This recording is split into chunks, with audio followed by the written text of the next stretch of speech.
Di video kali ini gue mau ngebahas tentang kenapa cari duit sekarang itu susah. Video ini gue buat karena gue terinspirasi dari podcastnya Bapak Tom Lembong dan juga sama Derry di Kasih Solusi. Harapan gue dari video ini adalah buat kalian yang masih belum dapetin kerja atau yang lagi mau switch karir, kalian tuh bisa ngelihat secara global, secara garis besar pakai helikopter view dalam menentukan karir apa yang mau kalian pilih. Langsung aja kita mulai pembahasannya. Kita mulai dari yang pertama. Untuk kalian bisa dapetin uang lebih gampang dan lebih mulus, kalian harus ikutin flow dari uangnya. Kalau misalnya kita ngomongin flow dari uangnya, artinya kita ngomongin tentang bagaimana ekonomi berputar. Menurut data dari World Bank sama ucapannya Bapak Tom Lembong, saat ini Indonesia itu peningkatan ekonominya di 4%-an sampai 5%, antara segituan lah. Nah, kalau misalnya kita ngeliat dari data ini, harusnya ekonomi Indonesia ya cukup berkembang ya. Tapi berdasarkan dari podcastnya Pak Lembong sama Derry di Kasih Solusi, nilai 4-5% ini sebenarnya itu adalah nilai rata-rata dari berbagai macam industri. Jadi kalau kita ngeliat ekonomi kita kan banyak industri ya. Ada industri pertambangan, ada industri oil and gas, ada industri FMCG, ada industri properti dan berbagai macamnya. Nah, kalau misalnya yang idealnya kan si industri-industri ini dapatnya peningkatan rata-ratanya 4%-an, rata gitu. Tapi menurut Bapak Tom Lembong, itu tuh sebenarnya nggak rata gitu. Jadi ada jomplang. Let's say misalnya penaikan industri di oil and gas sama industri komoditi dan lain-lainnya, itu tuh bisa 20% atau 15%. Tapi industri yang lain tuh stagnan aja kayak gitu. Alhasil pas udah dijumlahin di rata-rata itu dapatnya sekitar 4-5%. Padahal sebenarnya pasti ada industri-industri yang nggak kebagian 4-5% tersebut. Artinya apa? Artinya kita harus bisa tahu dan melihat mana industri yang lagi growing agar kita bisa tap in atau masuk ke dalam industrinya tersebut, baik dalam berkarir ataupun dalam berbisnis. Soalnya kalau misalnya kita berkarir atau berbisnis, kita juga harus ngelihat industrinya ini tuh kayak lift. Liftnya ini lagi naik ke atas atau lagi naik ke bawah. Karena kalau misalnya liftnya lagi naik ke atas, mau kita usaha sedikit pun pasti kita kena cipratan dari kenaikan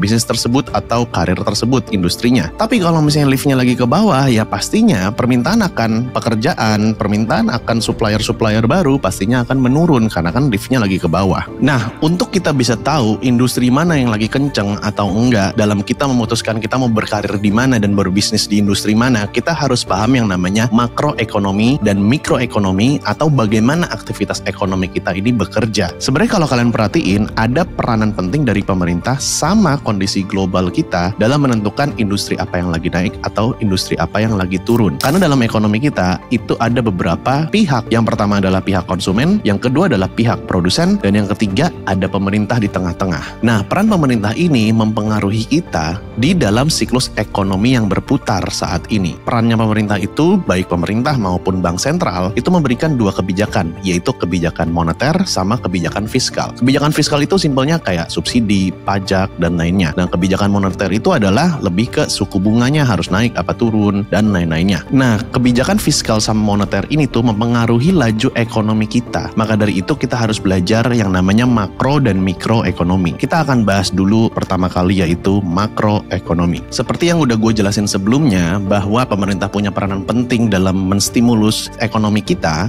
Untuk mempelajari hal ini, kita tuh belajar yang namanya makroekonomi. Kalau misalnya kita mau ngomongin makroekonomi, sebenarnya cukup banyak dan cukup panjang pembahasannya. Tapi simpelnya, untuk mengerti makroekonomi itu tentang apa, itu kayak kondisi global lagi kayak gimana, pemerintah responnya apa, sehingga pemerintah memberikan kebijakan-kebijakan apa ke dalam ekonomi kita. Paling simpelnya kayak bank sentral menaikkan suku bunga. Logikanya kalau orang ngelihat suku bunga naik, artinya dia akan jauh lebih hemat dan dia nggak akan nyicil. Jadi pastinya uang yang ada di ekonomi berkurang. Orang bakalan lebih milih nabung daripada milih belanja atau minjem. Sementara sebaliknya kalau misalnya bank sentral itu menurunkan suku bunga, jadi kayak no point untuk kita nabung gitu loh. Deposito kan suku bunganya turun juga. Jadi mendingan kita minjem, terus abis itu kita belanjain. Itu kalau dari sisi konsumen. Sementara dari sisi produsen, pastinya untuk ekspansi pabrik, untuk ekspansi usaha, dia pasti kredit ke bank karena suku bunga lagi rendah. Sementara kalau suku bunga tadi yang lebih tinggi, mereka akan lebih hemat-hemat dulu, ngencengin ikat pinggang simpelnya. Perlu dicatat ya, pemerintah sama bank sentral itu tidak jadi satu. Bank sentral itu ada lembaga sendiri, pemerintah ada lembaga sendiri. Keputusan pemerintah juga dipengaruhi sama kondisi global saat ini. Contohnya kalau ada geopolitik, atau kalau misalnya ada virus COVID-19 kayak di tahun 2020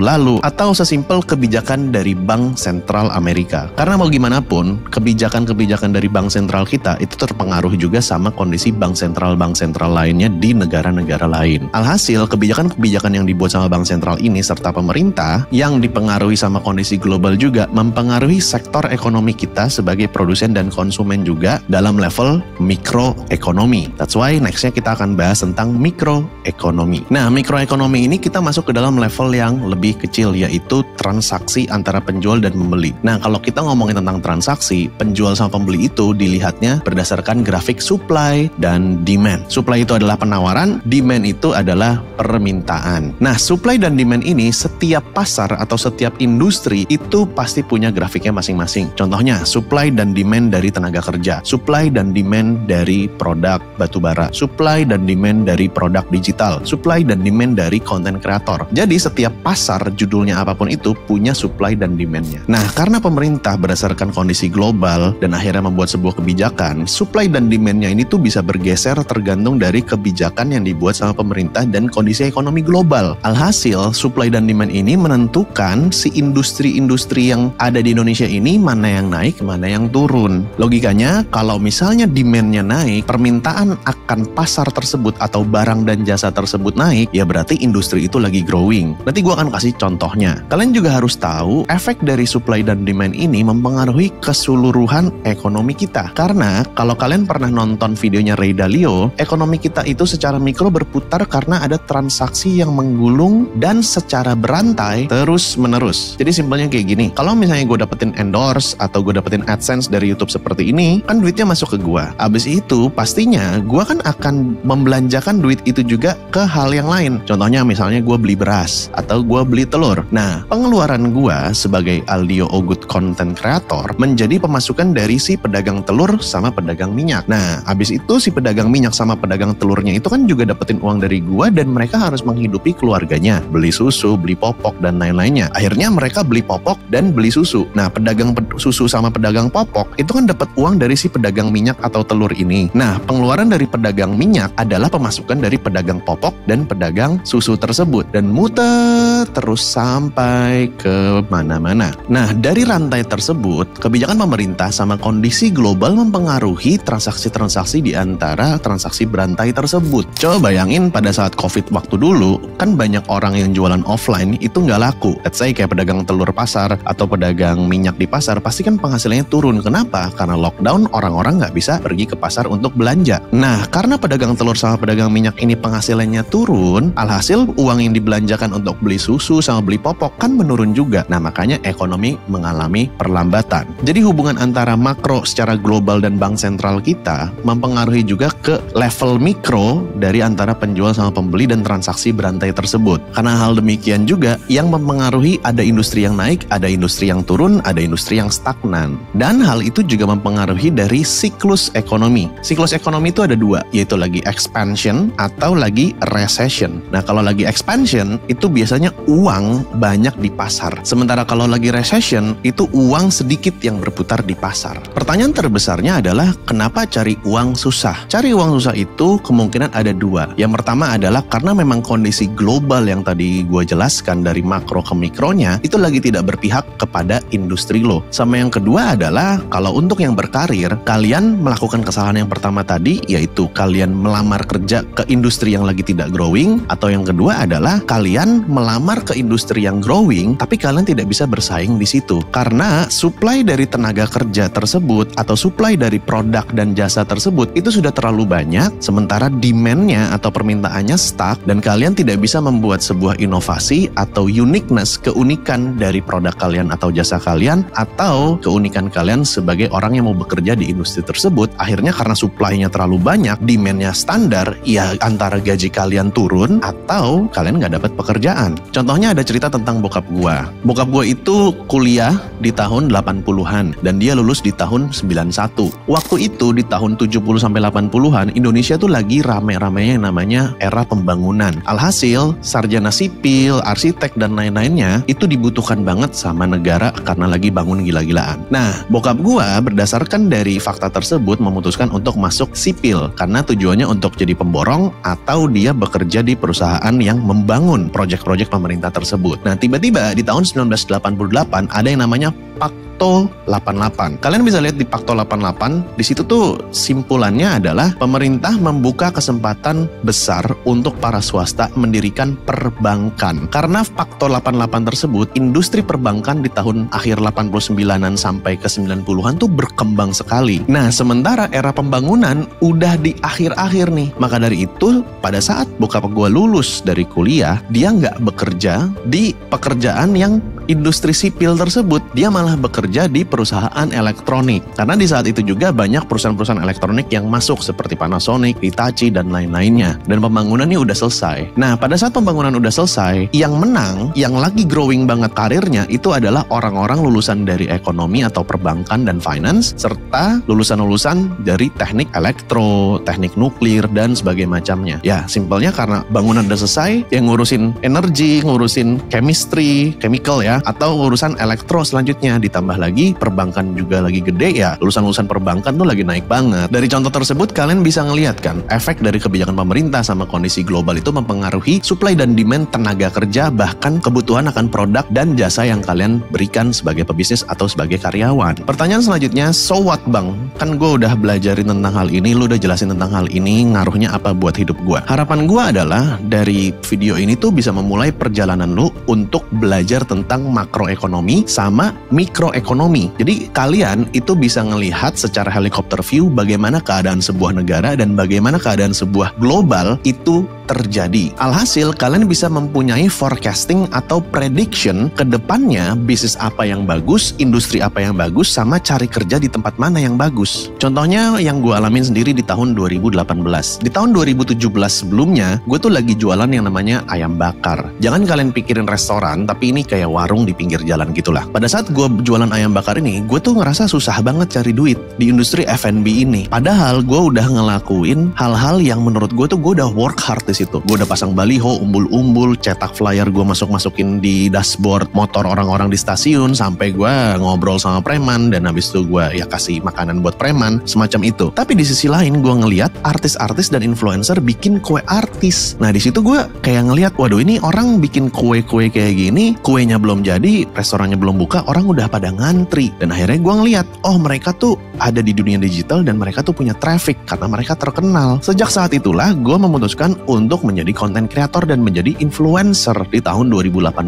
Sampai akhirnya meledaklah satu konten gue yang judulnya 6 pertanyaan jebakan HRD di saat itu. Kenapa konten ini bisa meledak? Konten ini juga bisa meledak karena gue mengetahui tentang supply dan demand. Gue ngerti orang tuh banyak yang mau cari kerja, tapi orang banyak yang gak ngasih tips-tips untuk cari kerja. Dan ditambah lagi gue ngelihat kondisi makronya juga, di mana banyak sekali universitas-universitas yang harganya murah bisa menghasilkan S1, yang dimana harga universitas swasta tersebut tidak semahal swasta-swasta lainnya yang dulu udah pernah berdiri. Alhasil, karena hal tersebut, berarti kan supply tenaga kerja kita yang S1 makin tinggi. Sementara, di YouTube belum ada saat itu orang-orang yang jelasin tentang interview HRD untuk calon-calon karyawan yang S1 ini. Makanya gue bikinlah konten tentang interview HRD, ditambah lagi keunikan gue yang ngebahasnya pakai bahasa anak muda. Karena gue ngeliat pesaing-pesaing gue di YouTube saat itu, ngejarinnya tuh untuk dapetin interview kerja tuh kayak kaku banget gitu, kayak terlalu profesional. Nah disitulah gue bikin uniqueness-nya. Dan ternyata benar kejadian di tahun 2020, COVID-19 meledak. Orang nggak bisa kemana-mana dan akhirnya industri-industri semacam kayak e-commerce, streaming service, healthcare, remote work tech, sama online education tuh naik banget semasa COVID. Karena memprediksi tren tersebut di tahun 2018, gue pun menikmati hasilnya di tahun 2020 pada saat semua industri online itu naik gila-gilaan. Gue berharap banget setelah lu nonton video ini tuh lu udah mulai cari-cari tuh prediksi nextnya seperti apa. Nah, cara untuk mencarinya adalah kalian harus paham yang namanya sweet spot. Apa itu sweet spot? Sebelum gue ngejelasin sweet spot, gue nggak mau kalian ada yang langsung berputus asa karena bang gue nggak ada modal, bang gue udah terlanjur gini, udah terlanjur gitu. Jangan ngomong kayak gitu. Kenapa? Karena kalau misalnya lu pernah nonton YouTube-nya Ferry Irwandi, si Ferry itu pernah ngejelasin bahwa manusia itu punya dua jenis capital atau modal, yaitu human capital, modal manusianya, atau financial capital, modal uangnya. Saat kita muda, financial capital kita mungkin kecil dibanding orang-orang yang sudah tua, udah berkarir lama. Tapi kita punya yang namanya human capital. Kita masih punya time yang lebih banyak dan kita punya energi yang lebih banyak. Nah, manfaatin human capital tersebut untuk lu meng-acquire skill biar lu tuh bisa mempersiapkan industri yang akan tren selanjutnya dan lu melangkah ke sana. Balik lagi ke sweet spot. Untuk menentukan industri apa yang lu mau jalanin, kan tadi berarti lu udah belajar makro mikro sehingga akhirnya lu bisa memprediksi trennya kan. Nah selanjutnya lu lihat lagi, dari hasil lu menganalisa beberapa industri yang akan naik selanjutnya, lu tuh juga harus melihat mana yang lu bisa dan mana yang lu suka ngebahasnya atau lu suka mengerjakannya. Nah pertemuan antara sesuatu hal yang lu suka sama sesuatu hal yang ada potensi marketnya ke depannya, itulah yang dibilang namanya sweet spot. Sesuatu hal yang lu suka, lu bisa ngerjainnya dan dibutuhkan sama banyak market. Nah kalian tugasnya adalah mencari sweet spot ini. Seperti di tahun 2018 gue memulai konten kreator. Gue tahu gue ngomong lancar, terus abis itu gue syuting gampang, dan gue pada saat bikin konten belum banyak saingannya, sehingga gue masuk ke dalam industri konten kreator tersebut. Nah, melanjutkan cerita tentang gue sebagai konten kreator, gue yakin lu akan tertarik untuk belajar gimana cara gue menghasilkan 100 juta dari konten kreator realistis. Lu bisa tonton videonya di video yang akan muncul kali ini. So, see you in the next episode of Muda Cuma Sekali, karena kita nggak tambah muda. Sampai ketemu di video tersebut.